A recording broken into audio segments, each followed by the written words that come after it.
Hello everybody, what is going on? I hope you're all doing great and I hope you're having an amazing day, and welcome to another LinkedIn tutorial. In this tutorial, what I'll be explaining to you guys is how you can tag companies in your posts on LinkedIn. So let's get right into it.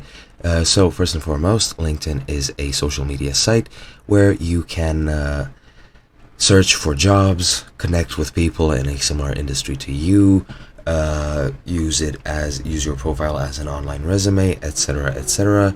If you're a business owner or a CEO, you can search for other people which you might like to hire, and so on and so forth. Now, as I've said, you can use this to build a network, and you can connect and communicate with your network either via messages or via posts.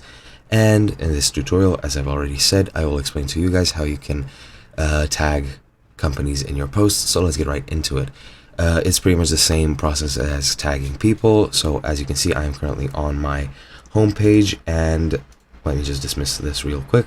You have this option where it says start a post, and you just want to click on there.